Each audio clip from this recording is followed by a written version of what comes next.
A while back, someone had asked me what my take on drugs are. And I told them, my take on drugs is that I take them.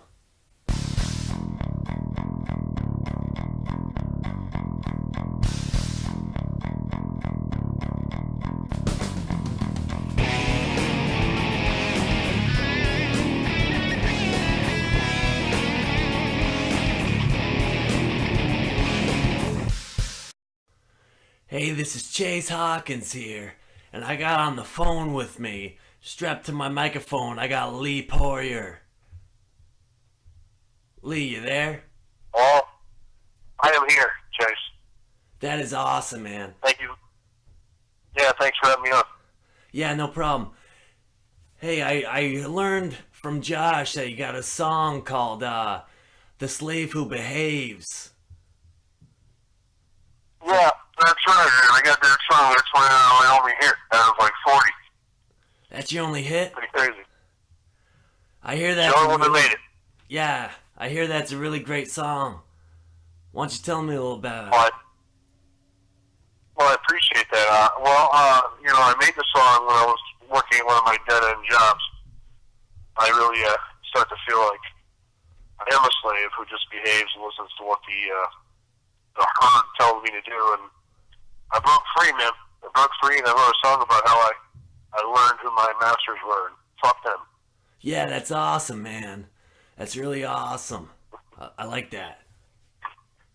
I appreciate that. I see you're a man from the old school '70s. There, I'm a little bit of a throwback myself. Mentality-wise stuff. Yeah, that's right. It all works out. Yeah, that's how it goes. Yeah, I was thinking today about how back in the 60s, the artists really had the creative pull, they had the ability to create a song how they really wanted it and, and projectile it the way that they saw. Nowadays, they just tell you what to say. That's what you gotta do to get a record. You gotta just say what they want you to say. Absolutely. In the '60s, they had a lot more political freedom. Yeah. A lot of songs were just about letting people be free. They all had like political agendas for the people. Rather than now, it's Justin Bieber screaming about how he wants to fuck every teenage girl in the world. That's a right on, man. That's right on. Yeah, that's all garbage. Why stick to people who make real music? Try to give it to from my soul, from my heart, and give it to the people and let them judge. That corporate bullshit. Yeah, that's the way it should be, man.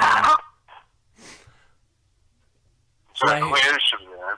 Yeah, I totally agree with you. So, are you having a hard time hearing me? There's kind of a delay. I'm sorry about that if I keep interrupting. Yeah, there's the delay. There's a delay problem going on. I need some more high-tech equipment rather than a phone fucking, hair tied to my mic here. Well, hey, we all started out at the bottom, brother. We all started at the bottom and we worked our way up through eternal vigilance. Yeah, man. Yeah, but at bottom's where I like it, because they don't fucking tell me how I can run my talk show, Because I can say fuck, and like fuck the government, and they can't stop me because I'm here, with my freedom of speech. Yeah, you're like Alex Jones, just a little bit, earlier. Yeah. A little bit late too, but that's okay. Yeah, it's late and early. That's how that goes. Late and early. Anyway, so Chase, tell me a little bit about yourself, man. How'd you come to be in the talk show business? Oh, 'cause I did that whole touring thing. I banged the groupies. I did all the drugs. And it just wasn't satisfying me. And I was like, what I really want to do was just talk to the artists and see what inspires them to make the music. Like, that's what I'm all about. Well, that's touching. You said you did some porn.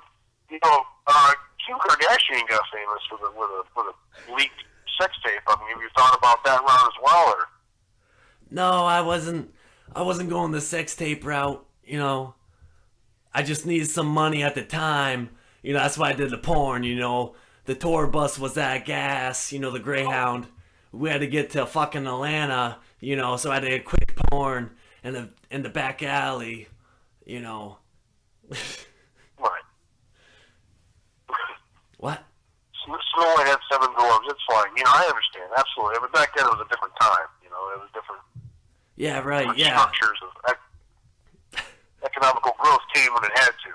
I understand. I don't hold it against you. Yeah. Yeah. Anyway, I'm coming at you from Ohio, as I'm sure you've heard from Josh. Yeah. Really not much going on out here, man. As far as we don't have a lot of political, unrest or anything like that I could be talking about right now. But I got my one hit. I really didn't want a hit. It was a hit amongst my friends and family, but it was just a moment of inspiration.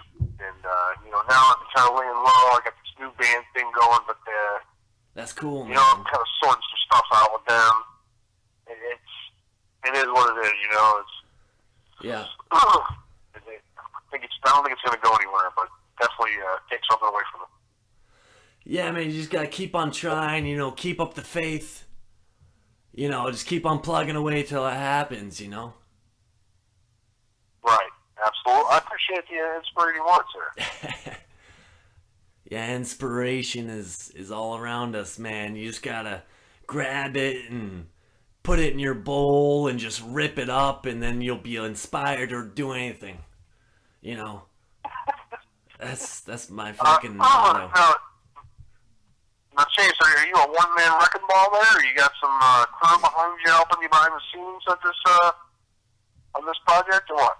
No, it's just me on my toilet and my laptop here. That's the whole show, you know. Bathroom Productions. I'm just on my toilet, you know, fucking pouring out my heart, you know. That's the whole gig. Is that the name of your production company? Yeah, Bathroom Productions. I'm waiting for somebody to steal it. You know, like they steal everything else of mine. Yeah, you know what? That's fun. You have bad luck like that. I heard Josh talking to him. You know, he had Viking pickups. Then some dick on the internet took his name. Tried cramming along with it. Yeah, they totally bulldozed them over. You know, you had Viking pickups, and they just fucking took the name because it was badass. You know, whatever. Fucking assholes. I know, everybody's out to screw you one way or the other. I'm almost tempted to buy one of those Viking pickups. You know, to see how it sounds and how it handles in my fucking Gibson guitar. You know. Absolutely. I own a few myself. Very smooth sound. Definitely recommend getting your hands on one if you have the opportunity to.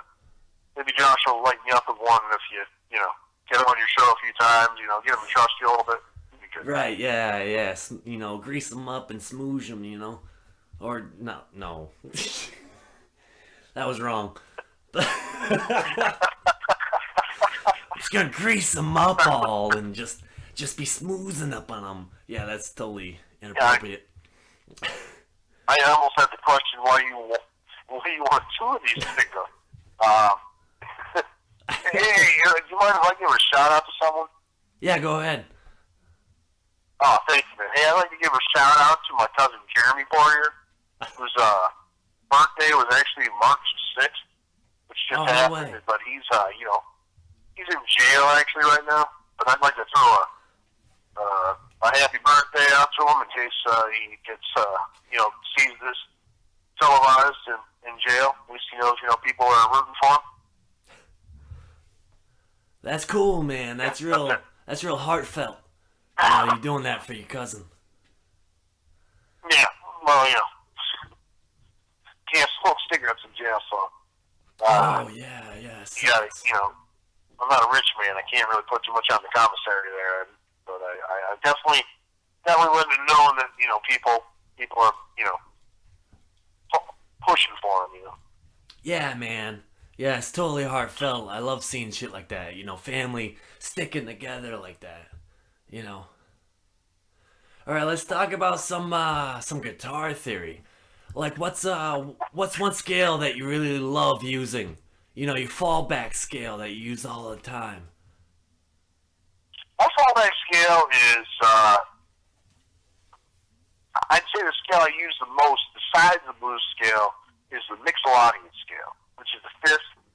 It's the fifth of the major scale, and I like it a lot because I play a lot of E majors, a lot of blues riffs, and it's just a real comfortable scale for me to kind of jam to. Yeah, man. But yeah, that's the one that I work with most, besides your typical minor pentatonic, which everybody knows. Right. Yeah, I totally agree. I totally agree with that statement right there. It's badass. Okay. Mixo what? You said Mixolydian? Mixolydian, yeah, or Mixolydian. I don't read. A lot of people pronounce it different ways, Yeah. What was that, buddy? Oh, I'm coughing.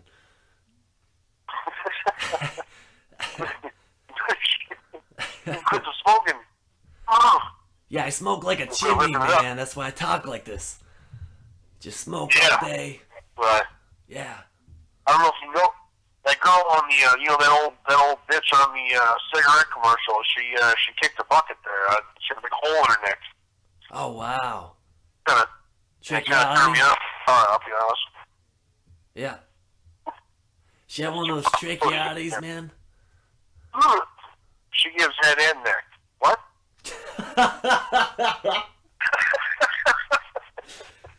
That's a new one, man. I gotta write that one down. Yeah, so it's a per plus. She gives you shoulders too. Yeah. But seriously, man. Seriously, that cough is pretty. It's pretty nasty. You can tell it's got some age on it. Yeah. But yeah, people pronounce it all sorts of ways. Mixolydian. So I don't actually know the correct spelling of it. In case you want to research it for yourself. Are you a fall guitar guy, or did you play it yourself? Yeah, I play, man. I like to rip it up. I don't know much, but I believe in the soul of music. I don't know too much about the scales and the chords and how the chords derive from the scales and the scales derive from the chords and vice versa. But what I do know, man, is wherever the fuck you are, as long as you're in the right note, you just bend on that fucking G string, you bend the fuck out of it and just vibrate it and fucking bend it, and it just sounds immaculate, it just blows your mind every time. That's what I'm really about. I agree. I agree with you. Nothing like a vibrating G string. Fucking to liven up the performance. That's definitely some words.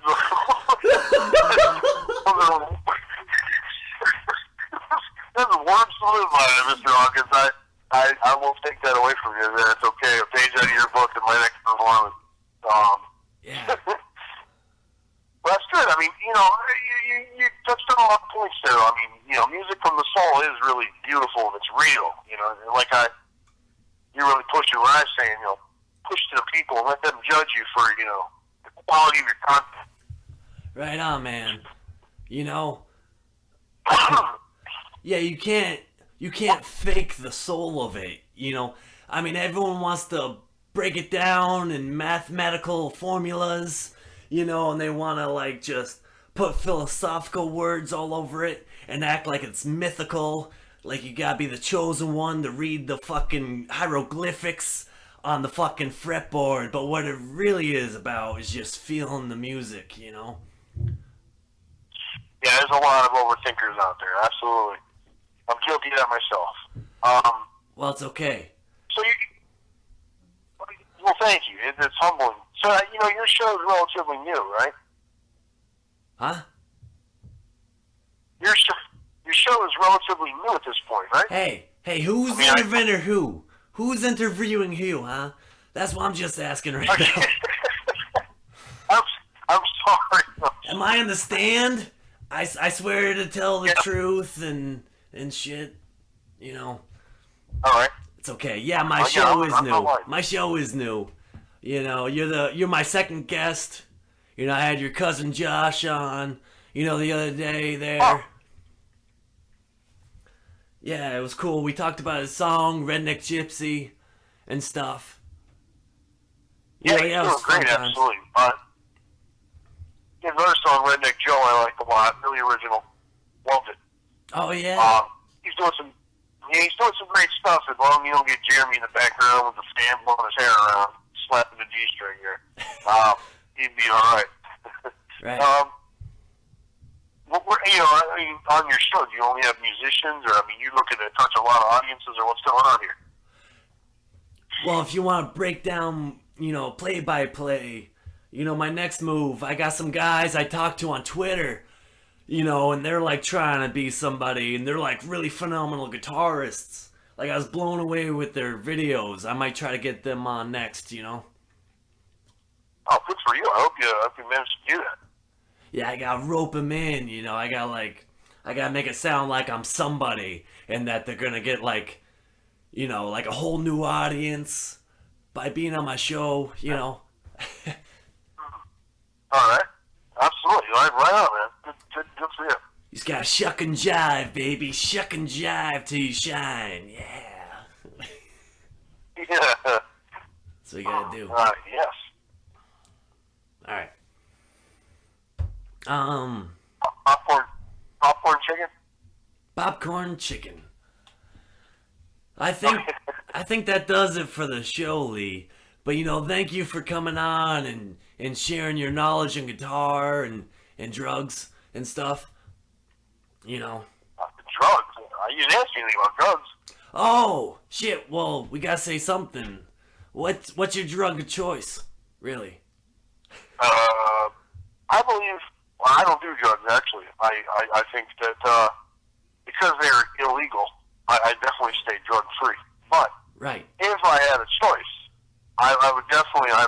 I'm really digging this marijuana across the nation that's becoming legal, and I think that's a cool movement that's going to allow people to progressively be able to study and enjoy something, Right. and enhance their creative mind. Mm. That's my vote. But yeah, as of now, my drug of choice is Heineken, actually, which is, I stay legal, but I stay at home. I don't like, no trouble. So I just drink at home. Yeah, Heinekens are awesome, and I can tell that your story is just what you want people to hear, but it's okay. Your secret's safe with me. Thanks a lot, man. I appreciate that. Appreciate that. Appreciate you giving a secret there. Hey. And I thank you again for having me on your show. I appreciate that, too. Yeah, man. Hey, I'll see you in church next Sunday. We'll just go to church and sing hymns, on our... Okay, yeah. On our sober Sunday drive, Yep.